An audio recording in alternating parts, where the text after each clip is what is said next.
Hey everyone, welcome back to राफे institute. Friends, आज हमारा टॉपिक है बेसिक्स कॉन्सेप्ट्स ऑफ केमिस्ट्री। देखिए, अगर हम केमिस्ट्री स्टार्ट कर रहे हैं ना, चाहे वो 9th का लेवल हो, 10th लेवल हो, 11th लेवल हो, 12th लेवल, अगर आप केमिस्ट्री पढ़ने जा रहे हो ना, तो सबसे इंपॉर्टेंट बात है कि केमिस्ट्री क्या है वो पता होना चाहिए। क्योंकि जो सब्जेक्ट हम पढ़ रहे हैं हमको उसी के बारे में मालूमात नहीं होती है।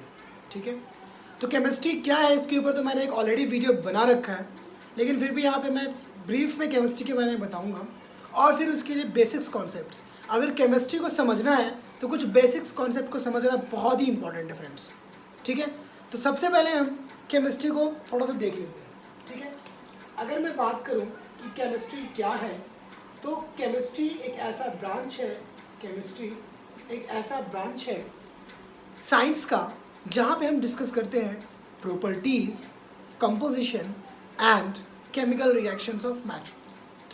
Properties, composition and chemical reaction of matter. Properties, composition and chemical reactions of matter.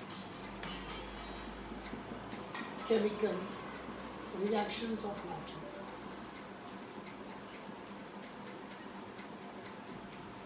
Of matter. देखिए फ्रेंड्स, केमिस्ट्री को बहुत लोग बोल देते हैं कि the branch with deals with the study of chemical reactions, but दोस्तों ये इतना बोलना इनफ नहीं है।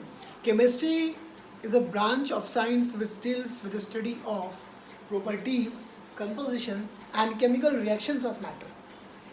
हम सिर्फ और सिर्फ केमिकल रिएक्शंस के बारे में डिस्कस नहीं करते केमिस्ट्री में, हम उसकी प्रॉपर्टीज़ के बारे में डिस्कस करते हैं।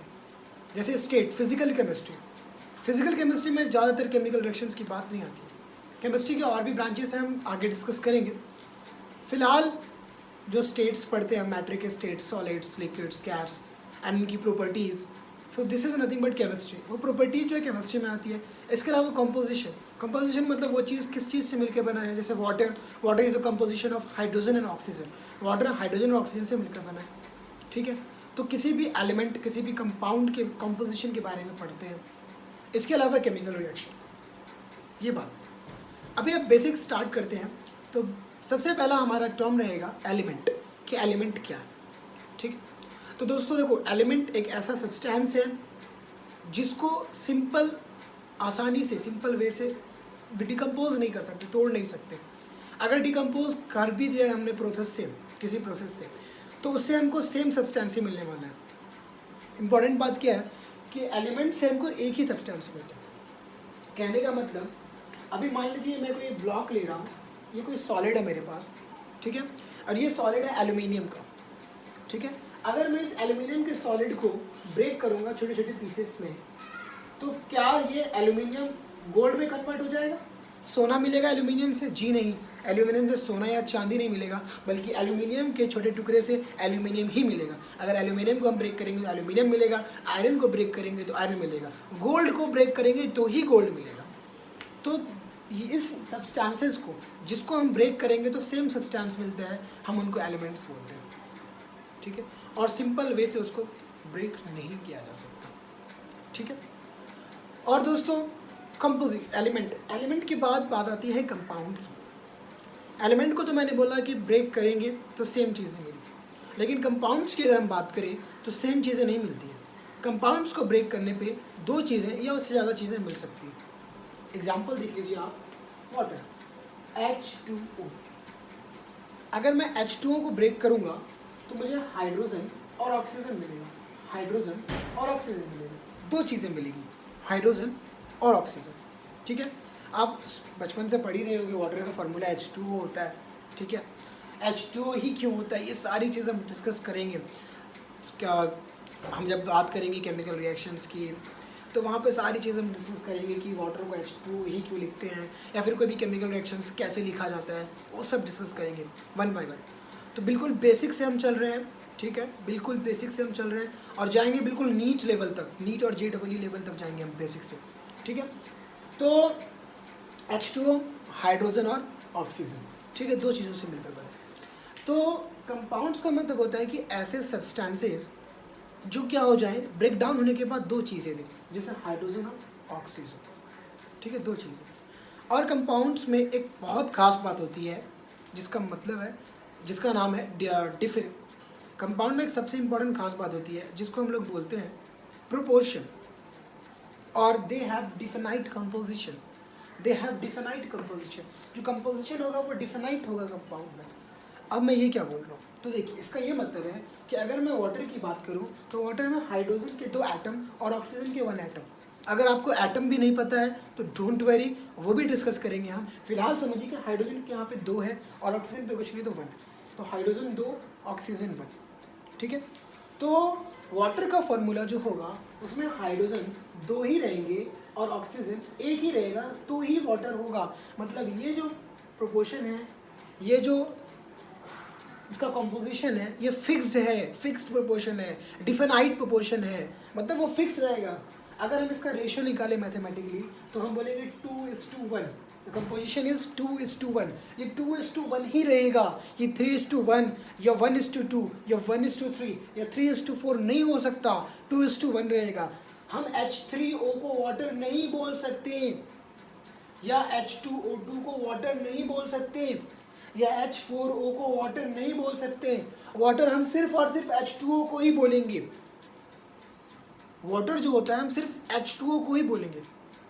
इसके लिए एक लॉ भी है, law of definite composition. Law of definite composition, वो लॉ ये बोलता है कि कोई भी प्योर एलिमेंट जो होता है उसका कंपोजिशन चेंज नहीं होता है, उसका कंपोजिशन चेंज नहीं होता है। ये वाटर कोई भी रहे, विराट कोहली अगर वो वाटर ले रहा है, विराट कोहली के पास जो पानी, विराट कोहली जो ड्रिंकिंग के लिए वाटर यूज़ कर रहे हैं, चाहे वो विराट कोहली यूज़ करे या फिर एक नॉर्मल सा इंसान यूज़ करे, दोनों के वाटर का फार्मूला H2O ही होता है फ्रेंड्स। ये नहीं कि उनके वाटर में कुछ अलग ही फार्मूला होता है।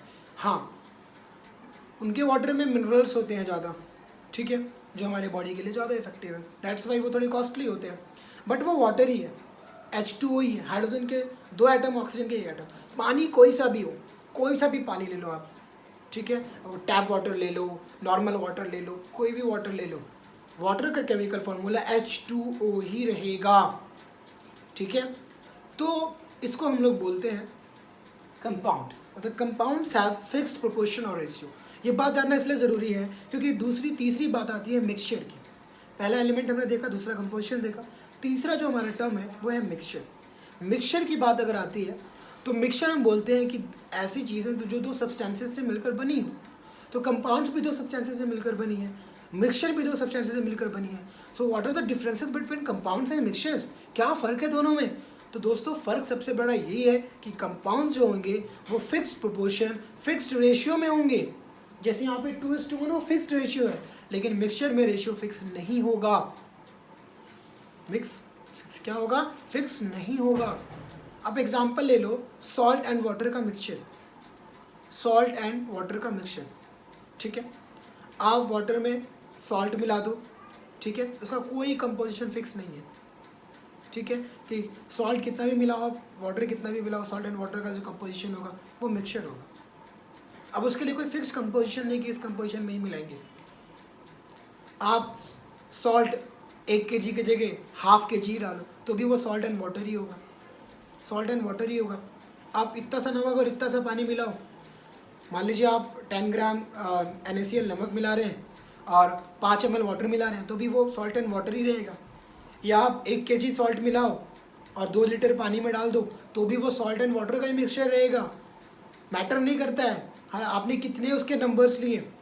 लेकिन यहाँ पे देखो मैटर कर रहा है, हाइड्रोजन 2 ही होना चाहिए और ऑक्सीजन 1 ही होना चाहिए, मैटर कर रहा है।